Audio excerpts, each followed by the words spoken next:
everyone, and welcome to another episode of Ancient Warfare Answers with me, Murray, your weekly fix of 10 minutes of ancient warfare-related material to take you away and distract you from your everyday lives. What I do here is, of course, I attempt to answer a question from a viewer, listener, or reader.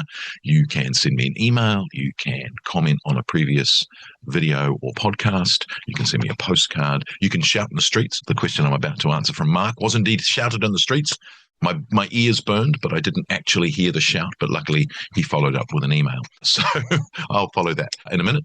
You can, of course, back us on Patreon, one of three different levels: Legionary, Optio, and Centurion, $1, $5, and $10. Even get a copy of the magazine. You can join us on the big podcast once a month.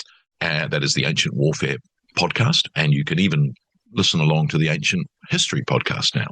Right, this is from Marc from Imperium Romanum. Hello, Murray. I tried contacting you by shouting in the streets, but that didn't really work, so I thought, let's try it this way. I have noticed that in almost all modern literature concerning armies from antiquity, units are always mentioned at full strength. Historians often call out numbers that just seem way too high. Isn't it true that just like today, units were almost always under strength? The Vindolanda tablets seem to confirm this. Shouldn't this be looked at differently, or am I perhaps wrong? How do you look at this? Regards, Marc. Indeed, I think you're exactly right. We always use full strength legions. Almost every book will talk about 3 legions. That's the 5,400 man legion. Therefore, it's 15,000 men. Based on a passage in Tacitus, there's an equal number of auxiliaries in a Roman army to the legionaries. Therefore, it's 30,000 men. Boom, done. No questions. No. But what about if those legions are actually, in combat and smaller? We don't get that. Now, when you go back to earlier armies, it's probably less of an issue. So, for instance, when Pericles is talking about the full strength of the Athenian state at the beginning of the Peloponnesian War, he gives us a count. Probably that count's accurate. And so throughout the war, when you get, such as the Battle of Delium, where Thucydides tells us that it's the full call out of all available Athenian hoplites for the battle, and it's 7,000 men, probably that number's correct. And then others, however, when you get Thucydides' breakdown of the Spartan army into, Enomotia of 32, Lochoi of 512, they're getting very exact and no account for people missing or injured or things like that. So those mathematical breakdowns, and I'm a big fan of the Macedonian phalanx. I don't know if you've noticed, when the Tactica manuals come along, they're incredibly exact. They are mathematically exact. Even Alexander's army is 6 taxae, and each taxae is 6 syntagmata of 256 men. So it's a very exacting thing. But what about casualties? And the fascinating thing with Alexander's, of course, is they're suffering very few casualties, but they're still suffering casualties. And those units still operate under the name of that unit. Now, in that sense, of course, when you've got even weaker units, you've got to say, well, hang on a minute, when is a legion cease being a legion? Other units like the Persian armies and others that we find in the sources where the numbers are enormous are either visual, oh my gosh, there's a horde of them, that's this many, or a myriad of myriads, or the million men of Darius III's army at the Battle of Gaugamela. Probably, a plane-filling horde can't be counted, or it can be estimated, but still there are sort of some caveats there which we don't tend to get. So there are a couple of clues and a couple of times where we're told about legions being under strength. So, for instance, when Caesar is in Brundisium and he's trying to get his army across to Dyrrachium to face Pompey in the Civil War, he discovers that the transports are only able to fit 20,000 men and 500 cavalry. But he tells us that his units are under strength because of the march from Spain, the Gallic cavalry that's deserted him, and illness from other troops. Doesn't mention desertion, but that's probably a possibility too. And therefore, it's about half of what we would expect him to have, given the numbers he gives us. But then at book 3.6, he tells us that he transports 7 legions. Now, based on the 5,000 men per legion number, that should be 35,000. But he's told us that there's 20.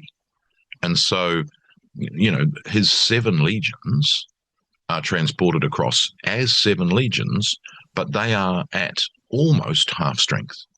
So in that sense, you've got this huge missing chunk of his men, but they're still the legion. And again, as you bring up the Vindolanda tablets, tell us exactly, how many men could be absent from a legionary camp at any time. So if that camp was forced to go into action, they've really depleted numbers, but they're still the legion. Similarly, in the Roman Empire, you've got these vexillatio, these vexellations of troops being seconded all over the place, but the legionary base remains the same. Even if vexellations from these units are elsewhere, the actual legion itself is based in a certain place. So I don't know that we're ever given the number enough of a vexillation to say half of that legion was over there. It could be 2 cohorts, 3 cohorts, but hopefully 5 cohorts stay where they were, and you really cross your fingers that nothing bad happened when you did. Of course, some of the disasters that occur to Roman legions may be because lots of men were absent. So we get the talk of, this legion being defeated. It may not have been the legion at all. It may have been half the legion, and if the half legion didn't have any auxiliaries, you've suddenly gone from a 10,000 strong theoretical army of a legion at full strength and an equal number of auxiliaries to 2,500 men being defeated, which is a much easier task for your enemy than defeating 10,000. But, you get that. Jumping forward from Julius Caesar's campaigns in the 40s BC all the way through to the 350s and AD, just because we find again when Ammianus is giving us very exact numbers about the legions that are holed up in the fortress of Amida, again, he tells us there's 20. Now, this is a tricky one. It's virtually always amended to 120,000 men, but the centum isn't in the manuscripts. So according to Ammianus, it's 20,000 men. Now, the reason that they add the 100, and so it's 120,000 men, is because Ammianus says that there's 7 legions inside Amida, just like Julius Caesar. There are 7 legions. He has 20,000 men. According to Ammianus, there's 20,000 men inside Amida. It's 7 legions. So again, if the legion size when Ammianus is writing in the 350s is the same, and there's nothing to guarantee it is, in fact, we think it may have shrunk, you're dealing with understrength legions. The problem is that the 120 is not going to give you, you're not going to fit them inside Amida. That's not going to happen. So you do get these sources which do talk about understrength units, but mostly people theorize based on full strength. Now, again, when you have a campaign being mounted, so let's take, for instance, Trajan's Dacian campaign or Marcus Aurelius's Marcomannic campaigns. In the first instance, you've got the enrolling of new legions. Pretty reasonable to assume that when that new legion is enrolled, it's at full strength or close to full strength. And so, whenever you get a new legion enrolled for a campaign, 1 adjutrix, 2 adjutrix, so many, it's not funny, they're full strength. The other legions that are going to embark on that campaign, again, it would be reasonable to assume that recruits are brought in to bring those legions up to full strength. That's a reasonable assumption. But of course, they're immediately on campaign. They're fighting and suffering casualties, even though, again, most of our Roman sources like to tell us how few casualties the Romans suffer. But not only that, there'll be guard duty, there'll be you hold this fort while we go on. So there's all sorts of secondments of units away from the legion, but the legion is still marching. And so, again, in the Marcomannic Wars, you get the enrolling of new legions, you get the bringing up to strength with new recruits, the old legions. And we know from Dio Cassius in the SHA that Marcus Aurelius especially relaxes the rules on who can be enrolled in the legions. He's enrolling slaves and ex-gladiators and all sorts. So, again, that slackening of the criteria tells us that they probably were being brought up to full strength. I mean, are they any good? Because you've got men who are not experienced, you've got new recruits who have gone through basic training only, 6 weeks I think it's estimated as. So in that sense, yes, they're full, but are they worthy? which is worse, having a full legion of useless recruits who don't know how to fight, or having a half legion of veterans? Probably a half legion of veterans is better. And the other thing, of course, in Marcus Aurelius's wars, there's all of these vexallations from other legions that come across. Probably, having just said about bringing them up to full strength, probably the vexallations are brought in to make the army be full strength if it had an equal number of full strength legions. So if you've got 4 full strength legions and 3 half strength legions, you might bring in vexallations from other legions so that the numbers will make those 3 legions full strength, if that makes sense. So those vexallations are not going to join the new legion or a different legion. They're simply going to be brought in to make the number of men up to what would have been 3 full strength legions.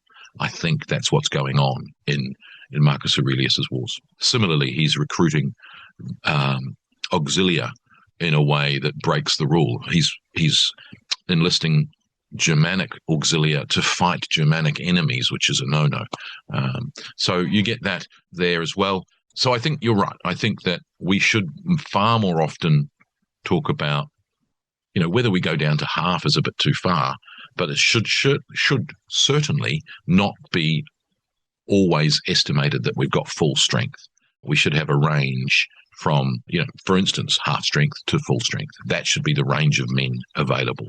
Again, when we talk about these military disasters, and even the sources do so, they're using full strengths.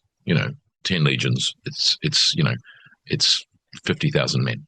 Is it? Was it not less? And that's certainly one answer for the manpower, the ability of Rome to bounce back. Maybe they didn't lose 10 full strength legions. Maybe they lost, 37% strength. No, 63% strength legions. So they've saved a lot of men. Anyway, I digress and I've talked too long. Anyway, thanks for your question, Mark, and look forward to joining you again for another episode of Ancient Warfare Answers. Thanks. Bye.